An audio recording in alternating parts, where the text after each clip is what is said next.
하나님의 말씀 함께 보겠습니다. 신약성경 요한복음 16장 25절에서 33절까지의 말씀입니다. 요한복음 16장 25절에서 33절까지의 말씀을 제가 봉독해 드리겠습니다. 이것을 비유로 너희에게 일렀거니와 때가 이르면 다시는 비유로 너희에게 이르지 않고 아버지에 대한 것을 밝히 이르리라. 그날에 너희가 내 이름으로 구할 것이요 내가 너희를 위하여 아버지께 구하겠다 하는 말이 아니니 이는 너희가 나를 사랑하고 또 내가 하나님께로부터 온 줄 믿었으므로 아버지께서 친히 너희를 사랑하심이라. 내가 아버지에게서 나와 세상에 왔고 다시 세상을 떠나 아버지께로 가노라 하시니 제자들이 말하되 지금은 밝히 말씀하시고 아무 비유로도 하지 아니하시니 우리가 지금에야 주께서 모든 것을 아시고 또 사람의 물음을 기다리시지 않는 줄 아나이다. 이로써 하나님께로부터 나오심을 우리가 믿사옵나이다. 예수께서 대답하시되 이제는 너희가 믿느냐? 보라, 너희가 다 각각 제 곳으로 흩어지고 나를 혼자 둘 때가 오나니 벌써 왔도다.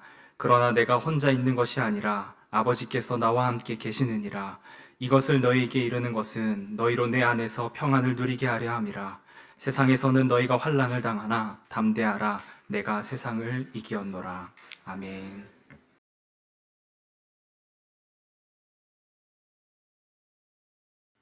오늘도 주 안에서 함께 예배하는 우리 성도님들과 또 가정에서 예배하는 성도님들의 가정에 주님의 은총이 가득 전해지기를 간절히 소망합니다. 오늘도 설교 본문의 말씀 한 구절을 읽으면서 설교를 시작하려고 합니다. 이것을 너희에게 이르는 것은 너희로 내 안에서 평안을 누리게 하려 함이라. 세상에서는 너희가 환난을 당하나 담대하라. 내가 세상을 이기었노라. 아멘. 예수님 안에 거하는 자에게 허락하시는 이 평안이 저와 여러분의 삶에 가득 전해지기를 간절히 바랍니다. 지난 1994년 11월 4일에 한국 불교계에서 스님들의 스님이라고 불렸던 성철 스님이 세상을 떠났습니다. 성철 스님이라고 하면 여러분들이 이제 그분이 말씀하신 어록들을 몇 가지 기억하고 있을 터인데요. 가장 잘 아는 것이 산은 산이요 물은 물이로다 하는 말일 것입니다. 그런데 저는 그러한 여러 가지 말 중에서 제 기억에 가장 많이 남아있는 것은 성철 스님이 죽기 전에 제자들을 모아놓고 하신 그의 유언의 내용이었습니다. 제자 중에서는 성철 스님이 출가하기 전에 낳은 딸 불필 스님도 있었는데 그들에게 남긴 유언의 내용이 이렇습니다. 내 죄는 산보다 높고 바다보다 깊은데 내 어찌 감당하랴. 내가 80년 동안 포교한 것은 헛것이로다. 우리는 구원이 없다. 죄값을 해결할 자가 없기 때문이다.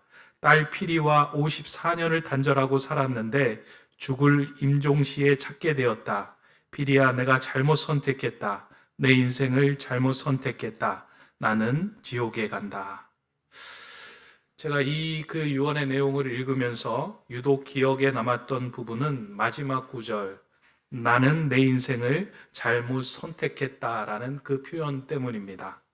그 표현 속에서 인간이 해결할 수 없는 죄와 죽음의 문제를 해결하지 못한 수도자의 해환과 안타까움이 그 안에서 보여졌기 때문입니다. 깨달음과 수행을 통해서 고통의 바다를 건너 평안의 언덕에 이르고자 애쓰는 것이 불교인데 성철 스님과 같은 분이 수행과 정진을 통하여서도 진정한 평안을 누리지 못하였고 인간의 힘으로는 그 구원을 이룰 수 없었다라고 하는 그 고백이 저에게는 참 묘하게 들려왔기 때문입니다. 사실 이러한 고백은 인생에 대하여 진지한 고민과 수행 속에서 얻은 진실된 고백이었기에 저에게는 더 깊은 여운으로 남아있게 되었습니다. 한 사람이 유언을 한다는 것, 그 유언 속에 담고 있는 말의 무게라는 것은 무시할 수 없습니다.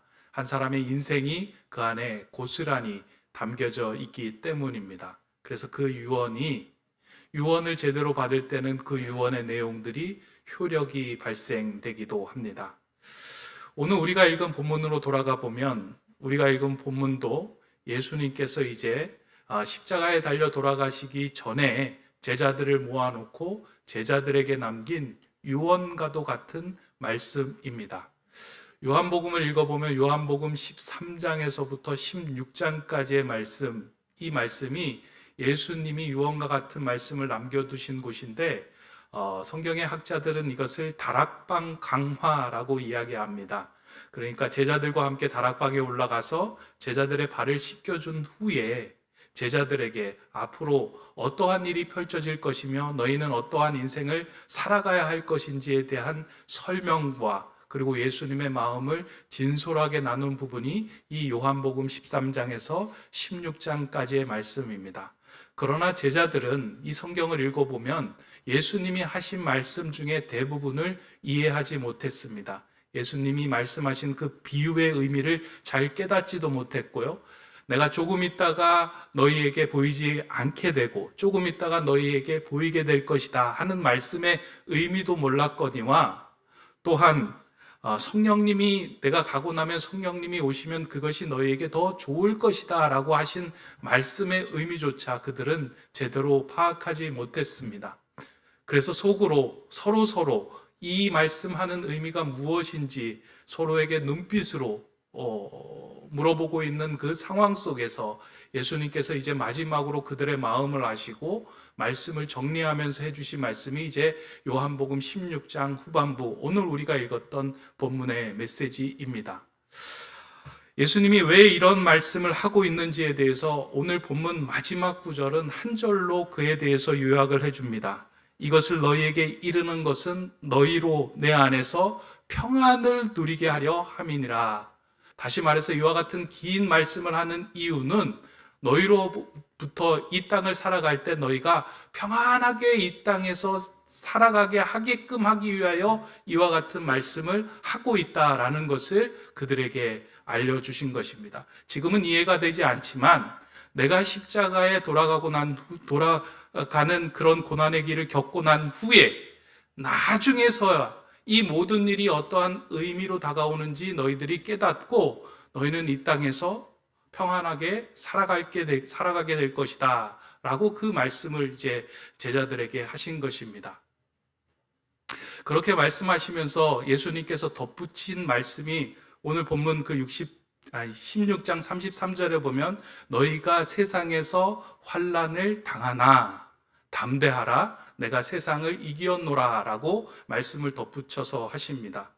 그러니까 예수님께서 이제 십자가의 고난을 당하시고 이 모든 일들을 행하시고 난 후에 너희들 그 제자들을 떠나고 난 후에 너희가 예수 안에 있는 것으로 인해서 고난을 받지 않게 된다는 이야기를 하신 것이 아니고요.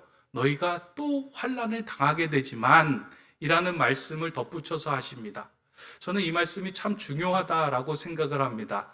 우리는 신앙생활을 하면서 예수님을 믿으면 고난을 받지 않게 되고 예수님을 믿으면 고난으로 비껴나가게 되는 것이 행복이다라고 생각을 합니다. 그게 평안에 이르는 길이다라고 생각을 하는데요. 예수님은 그렇게 말씀하지 않습니다. 너희들이 모두 다 환난을 당할 것이다. 왜냐하면 이 세상은 죄로 왜곡된 세상이기 때문에 이것으로부터 너희가 환난을 비껴갈 수 있는 것은 아니다. 그러나 그 환난 중에서 낙심하지 않을 이유가 있다면 내가 그 환난의 근원이 되는 세상을 이겼기 때문이다. 내 안에 있으면 그 환난이 우리를 집어삼키는 것이 아니라 내가 그 세상을 집어삼키고 승리하였기 때문에 너희는 더 이상 두려워 떨지 않고 담대하고 평안하게 세상을 살아갈 수 있게 될 것이다 라고 말씀을 합니다. 다시 말해서 너희가 열심히 살고 애쓰고 노력해서 평안을 얻는 것이 아니라 예수 그리스도가 세상을 이겼기 때문에 너희도 이긴 삶을 살아갈 수 있다라고 이야기하신 메시지가 오늘 본문 33절의 메시지입니다. 여기에서 기독교의 구원관과 사실은 불교의 구원관의 아주 극적인 차이가 드러나고 있습니다. 지금은 없어졌지만 이전에 우리 교회 아래층 카페에 가면 카페 메뉴판을 설치하는 그 자리에 한문으로 길게 적혀져 있는 액자가 하나 설치되어 있었습니다. 처음에는 저도 그 액자가 무엇인지를 잘 몰랐습니다. 한문을 가득 적어 놓은 액자여가지고, 여기는 이렇게 한문을 좋아하시는 분이 한문을 적어 놓았구나, 라고 생각을 하는데, 시간이 지나면서 그게 불교에서 중요한 경전으로 여기는 반야심경의 내용을 기록해 놓은 액자라는 것을 알게 되었습니다. 그래서 제가 그 집 주인하고 좀 나중에 시간이 되면 이야기를 나눌 때, 이 반야심경에 대해서 좀 제가 알고 있어야지 이야기 될 것 같아서 제가 시간이 날 때 그 반야심경에 대해서 좀 공부를 하였습니다. 그래서 나중에 이 심경이 의미하는 의미는 무엇이고 기독교가 의미하는 것은 무엇인지 좀 이렇게 비교하면서 함께 이야기를 나누려고 공부를 했는데요. 참 재미있었습니다. 이 불교에서 반야심경이라고 하는 것은 한자 262자로 이루어진 아주 짧은 그 경전입니다. 근데 상당히 철학적이고 논리적이에요. 그래가지고 왜 불교가 어디로 나아가야 하며 지금 이와 같은 상황 속에서 불교에서 추구하는 바가 무엇인지 그 안에 잘 정리를 해놓은 것이 이제 반야심경인데요. 원래 반야심경은 줄임말인데 반야, 바라, 밀다, 심경이라는 말입니다. 그러니까 반야라고 하는 것은 지혜라고 하는 말이고요. 바라밀다는 건너가다, 완성된다라는 뜻입니다. 그러니까 지혜의 완성이나 지혜로 건너가기 위한 어떤 경전이다라고 이야기를 합니다. 그래서 불교에서는 사람들이 이 땅을 살아가면서 고난의 바다에 살고 있는데 그 고난의 바다를 건너서 어떻게 평안에 이르게 할 것인가, 그에 대한 내용을 압축한 것이 이 반야심경의 내용입니다. 짧게 한번 그 내용을 정리해 보면 이런 내용이에요. 이렇게 크게 사람들이 이 땅에서 고통을 받고 있는 이유는 이 세상이 고통의 바다이기 때문이다 라고 하는 전제로부터 시작이 됩니다. 그런데 그 사람들이 이 고통의 바다에 살면서 사람들이 고통을 경험하는 이유는 세상과 사람이 연결되어 있고 조건지어져 있기 때문에 영향을 받는다라고 말해요. 예를 들어서 바다에 떠 있는 배가 바다에 풍랑이 일기 시작하면 그 배 안에 탄 사람이 그대로 영향을 받아서 힘들고 지치고 멀미를 하게 되는 상황들이 벌쳐지는 것처럼 세상과 우리가 붙어 있기 때문에 세상이 막 흔들어대면 우리의 삶이 고통을 받게 된다. 이것을 깨닫는 것이 중요하다라고 이야기를 하고요. 이것을 깨달았으면 그러면 세상과 나를 구분하고 분리시키는 일을 해야 하는데 그것이 속세를 떠나, 그러니까 이제 절을 보면 산속에 들어가서 수행하고 정진하는 이유가 속세를 떠나서 그 세상과 나를 분리시키는 수행과 정진을 해야 한다라고 이야기를 합니다. 그렇게 수행과 정진을 하게 되면 결국 우리는 평안의 언덕, 그 열반에 이르는 길에 이르게 되는데 그것이 불교가 말하는 지혜의 길이다 라고 이야기를 하면서 이제 여러 가지 내용들을 정진하는 방법 이런 이야기들을 쭉 그 안에 담고 있습니다.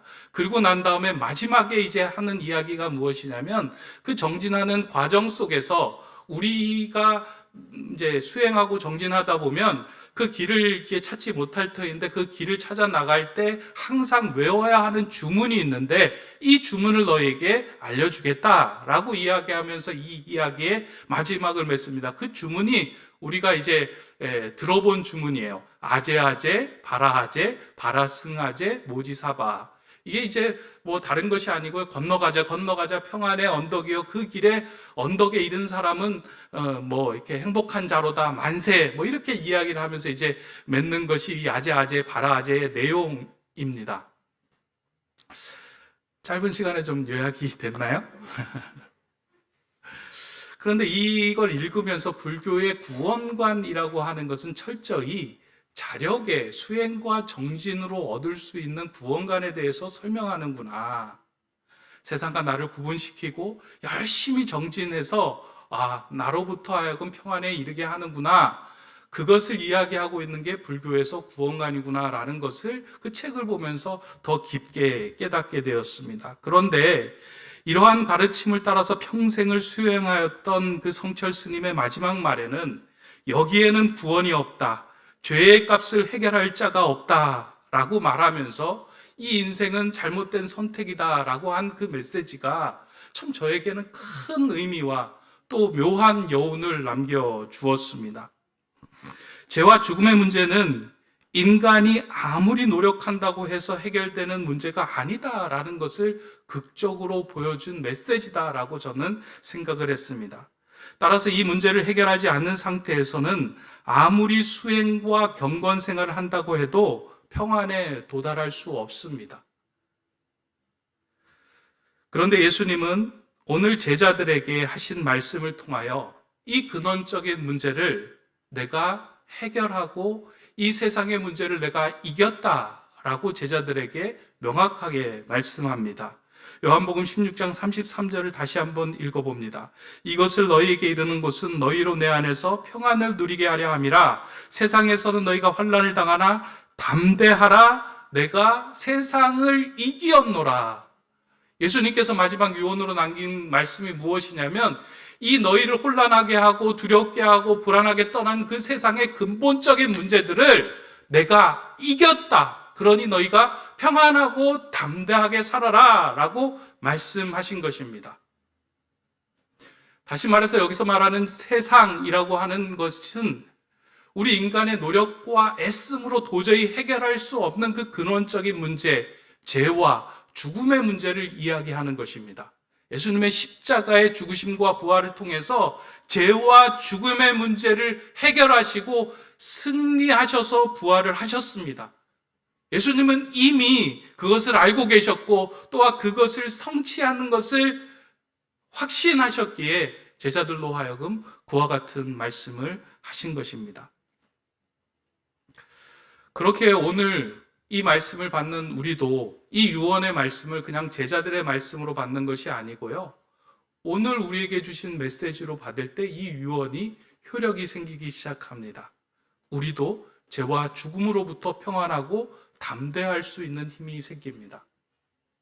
여러분은 어떤가요? 예수님이 죄를 이기고 승리하셨다라는 사실을 여러분 확신하십니까? 답이 없는 거 보니까 긴가민가 모호한 제자들처럼 여러분들도 계시는 것 같은데요. 왜 그러냐면 이 죄의 문제를 우리가 너무 국소적으로 생각하기 때문입니다. 우리가 무슨 실수를 하거나 잘못을 한 것을 우리가 죄라고 이해하기 때문에 내가 죄 졌는데 이 죄를 또 예수님께서 해결해 주시고 승리하신 건가? 라고 생각을 하는데요. 그건 너무나도 국소한 부분이에요. 죄라고 하는 것은 성경에서 단지 우리의 잘못된 행동만을 이야기하는 것이 아니고요. 과정을 이야기해요. 우리의 지향성이 하나님을 향하여 하나님의 뜻을 향하여 가 있는 것이 아니라 세상을 향하여 초점이 돼 있는 것을 죄라고 이야기하는 거예요. 그러니까 하나님의 길을 따르지 않고 세상의 길에 서 있는 것, 그것을 죄라고 이야기합니다. 이런 죄의 길에 서 있는 우리는 스스로 그 길에서 벗어날 수 없는데 우리가 예수 안에 있을 때에는 우리가 예수 그리스도를 믿는 그 믿음 안에 있을 때는 우리의 길이 곧 예수 그리스도의 길이 되며 우리가 걷는 그 발걸음이 예수가 걷는 발걸음이 된다는 거예요. 그러니까 누구든지 예수 그리스도 안에 있으면 너희가 평안하고 담대할 수 있는 이유는 비록 우리가 우리 생각에 길을 잃은 것처럼 여겨지지만 주 안에 있을 때는 주님이 나의 길이 되시기 때문에 그 길로 온전하게 갈 수 있음을 우리가 확신하고 믿고 나아가기 때문에 담대함이 생긴다는 겁니다. 여러분들은 이미 주 안에 있는 사람들입니다. 그래서 혹 길을 걷다가 내 인생에서 길이 잘못된 것처럼 실수하는 것처럼 여겨질지라도 우리와 함께 하시는 주님이 친히 길이 되어서 그 길을 선한 길로 인도하신다는 거예요. 이것을 믿으면 세상이 아무리 흔들려도 평안하고 담대하게 살아갈 수 있다는 겁니다. 다락방 강화에서 그래서 요한복음 14장에서 예수님이 제자들에게 이미 말씀하셨던 내용이에요. 예수께서 이르시되 내가 곧 길이요 진리요 생명이니 나로 말미암지 않고서는 아버지께로 올 자가 없느니라. 예수님께서 친히 길이 되어 주신다라고 말씀하셨습니다. 예수님께서 함께 하시는 자에게는 비록 굽어도는 길 같지만 그 길이 참된 아버지께로 나아가는 길이 되니 걱정하지 말고 염려하지 말아라 라고 말씀하는 거예요. 구약 성경에서 요셉의 인생을 보면 세상적인 시각으로 볼 때 참 길을 많이 잃은 사람처럼 보여집니다. 그러니까 여러분들에게 한번 대입해 보세요. 가정으로부터, 그 형제로부터 버림을 받아서 애굽으로 팔려가는 그 인생길이 제대로 된 길이겠습니까? 자신의 삶에서 길을 잃어버린 일 아니겠습니까? 그보다 더 심한 어떤 상황이 어디 있겠습니까? 또한 그 팔려간 곳에서 열심히 살고 정직하게 살려고 하다가 모함을 받고 감옥에 갇힙니다. 인생이 꼬여도 이렇게 꼬일 수 있을까요? 길이 꼬여도 이렇게 잘못된 길로 나갈 수 있을까요? 그런데 놀라운 것은요, 우리가 보기에는 잘못된 길, 꼬인 길처럼 보이지만 요셉이 하나님과 함께 할 때 그 길은 하나님의 길이 되었고 결국 그 선한 길을 통하여 이스라엘 백성을 구원해 주신 온전한 길이 되었다는 사실이에요. 주 안에 있을 때 주 안에서 살아가는 자에게 길이 혹 굽어도는 수가 있어도 우리가 낙심하지 말아야 되는 이유가 여기에 있다는 겁니다.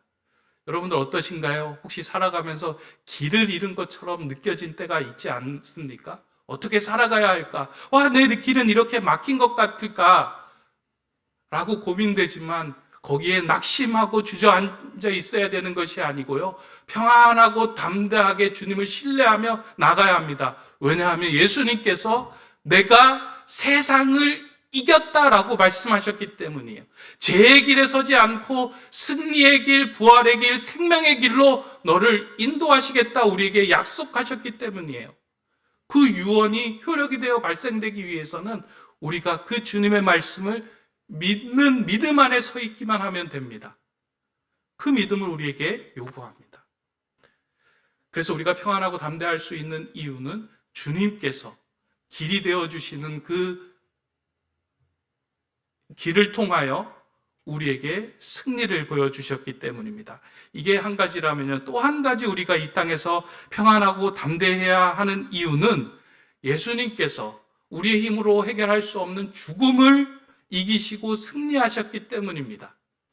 이 죽음의 문제를 어떻게 대하고 이해하느냐에 따라서 우리의 인생이 평안하고 담대한 삶을 살아가느냐, 불안하고 두려움의 삶을 살아가느냐, 이것이 결정이 됩니다. 세상에서 가장 우리를 불안하게 하는 가장 강력한 힘 한 가지를 대라고 한다면 그것은 죽음입니다. 여러분도 한번 생각해 보세요. 어느 날 병원에 갔는데 병원에서 의사가 3개월 남았습니다. 3개월 있다가 여러분은 세상을 떠날 겁니다. 그 순간부터 여러분들에게 엄청난 불안과 두려움과 걱정과 근심이 몰려올 겁니다. 떨쳐낼래야 떨쳐낼 수가 없을 겁니다. 또한 여러분들의 자녀나 여러분들의 가족이나 부모나 누가 가까운 사람들이 죽음을 맞이했을 때 우리의 마음은 낙심되고 무너지게 되어 있습니다. 왜냐하면 죽음의 강력한 권세가 거기에 힘이 있기 때문입니다. 얼마 전에 그 전 문화부 장관이었던 이어령 교수님이 이제 하나님의 부르심을 받고 소천한 그 일이 있었죠. 원래 이분이 하나님을 믿지 않는 분이었는데 딸 이미나 목사님을 통해서 이제 하나님을 만나게 됐고 예수 그리스도를 영접하고 신앙을 갖게 되었습니다. 그런데 이렇게 믿음을 가지게 되고 신앙을 영접하게 된 결정적인 이유가 무엇이냐면 이제 딸이 미국에 있을 때 암에 걸려서 이제 죽음을 이제 선고받고 돌아온 거예요. 그 죽음을 선고받고 돌아온 상황 속에서 아버지의 마음으로서 얼마나 억장이 무너졌겠습니까? 아파서 죽는 그 딸을 위해서 아버지로서 해줄 것이 아무것도 없다는 것. 돈이 있어도 돈으로도 해결이 안 되고 아버지라는 그 이름만으로 해결할 수 없는 그 상황 속에서 너무 답답한 마음을 가지고 살아가는데 정작 죽음을 맞이하고 온 그 딸은 죽음을 맞이하는 그 딸은 너무나도 평안하고 담대한 거예요. 그리고 자신의 일을 계속 해나가는 거예요. 어떻게 쟤는 저렇게 두려운 죽음을 맞이하고 저렇게 담대하고 평안하게 살아갈 수 있을까? 그런 의문이 생겼을 때 이제 이미나 목사님이 아버지에게 죽음을 이기고 우리에게 부활로 새로운 생명으로 승리하신 예수 그리스도를 설명을 하고 그 예수님에 대해서 정성껏 소개를 해 줍니다. 그러자 이제 이어령 교수님이 거기에 대해서 관심을 갖고 이제 신앙에 대해서, 구원에 대해서, 죽음에 대해서 성경을 보면서 연구를 하면서 새로운 죽음에 대한 시각을 갖게 되는 거예요. 신앙이 들어오면서요. 그 이전에는 끝이다, 죽음이다, 어둠이다 라는 것이 무겁게 다가왔는데 예수 그리스도를 믿고 십자가의 은혜를 알고 나니까 죽음이 끝이 아니라 새로운 나라로 들어가는 입구이며 출구이며 또는 시작이다라는 것을 이어령 교수가 깨닫게 된 거예요. 그러면서 그가 특유의 재치로 이렇게 말합니다. 사람이 죽으면 돌아간다고 하는데 그 돌아간다는 것이 바로 우리 영혼의 아버지에게로 돌아가는 것입니다. 그렇게 죽음이라고 하는 것이 깜깜한 어둠이며 세계의 끝이 아닌 눈부시게 환한 대낮입니다. 라고 이제 죽음에 대해서 새로운 시각을 갖게 된 겁니다. 죽음에 대해 어떠한 마음 태도를 갖느냐에 따라서 사람의 인생이 바뀌는 거예요. 저도 이제 장례식장을 많이 다녀보잖아요. 그럼 장례식장에 들어서면 어떤 장례식장은 들어서면서 좀 불안하고 우울하고 어둡습니다. 또 어떤 장례식장은 밝고 환하고 따뜻해요. 소망이 있어요. 왜 이런 차이가 있을까? 고인의 죽음이 어떠했는지, 또 고인이 오랫동안 장수했는지 그거에 따라서 장례식장의 분위기가 바뀌는 것이 아니고요. 유족들이 죽음에 대해서 어떠한 생각을 가지고 있느냐에 따라서 그 장례식장 분위기가 바뀝니다. 죽음에 대해서 하나님의 나라로 들어가고 하나님을 만나는, 영혼의 아버지를 만나는 은혜의 자리라고 생각한 그 믿음의 사람들이 모인 곳에는 그 죽음이 더 이상 그들을 집어삼키지 못합니다. 오히려 하나님을 찬양하며 영광 속에서 고인을 감사로 보내게 되는 담대함이 생기는 거예요. 예수님께서는 그 십자가의 고난 그리고 죽으심을 통하여 다시 하나님의 은혜로 부활하심을 통하여 죽음을 이기고 승리하셨습니다. 그러니 너희가 죽음에 집어삼키우는 것이 아니라 죽음을 통하여 하나님의 나라로 나아가는 은혜를 얻게 된 것을 너희가 마음에 새기면 담대하고 평안하게 살아갈 수 있다라고 그들에게 전하며 유언을 하신 것입니다. 저는 오늘 높은 데 세움교회 성도 여러분들의 마음속에 이 예수님께서 하신 말씀, 내가 세상을 이기었노라, 죄와 죽음의 권세로부터 이기었다 하신 이 말씀이 여러분 안에 깊게 새겨지기를 원합니다. 이게 희미해지면요, 삶이 희미해지며 인생이 모호해집니다. 불안하고 두려워집니다. 내 눈앞에 닥친 문제와 현실이 조금만 흔들리면 이게 희미하고 모호한 인생은 같이 흔들리게 됩니다. 그러나 죄와 죽음의 권세를 이기신 예수 그리스도의 온전한 구원이 내 마음에 새겨질 때 세상이 아무리 흔들어도 우리는 평안하고 담대함으로 이 세상을 뚜벅뚜벅 걸어나갈 수 있게 됩니다. 유언은 믿을 때에 그 효력이 발생이 됩니다. 오늘 이 말씀을 저와 여러분을 향하여 주신 예수님의 말씀으로 받으시기 바랍니다. 말씀을 맺고자 합니다. 오늘은 종려주일입니다. 종려주일은 예수님께서 이 십자가의 고난을 받으시기 위하여 예루살렘으로 들어가실 때 사람들이 종려나무 가지를 들며 환호했다라고 해서 종려주일이라고 부릅니다. 그런데 사실은요, 종려나무 가지를 들고 환호했다라고 하는 것은 예수 그리스도가 나의 구주이시며 죄와 죽음의 권세로부터 우리를 구원해 주실 분이다라고 하는 것을 환호하며 흔든 것이 아닙니다. 그 당시에 사람들이 종려나무 가지를 흔들었던 건 이 종려나무 가지가 주는 의미가 있었기 때문입니다. 종려나무 가지는 번영과 축복의 상징이었어요. 이 땅을 살아갈 때 배골지 않고 이 세상에서 성공과 번영을 누릴 수 있는 상징으로 종려나무를 사용했는데 그걸 흔들면서 저 예수가 나에게 세상의 번영을 줄 것을 원하며 간구하며 그 가지를 흔들었던 것입니다. 근데 그들의 종려나무 가지는 오래 가지 않았습니다. 왜냐하면 내 눈앞에 닥친 문제와 현실 앞에서, 고난 앞에서, 흔들림 앞에서 모두 다 그 낙심된 마음으로 그 가지를 내려놓았습니다.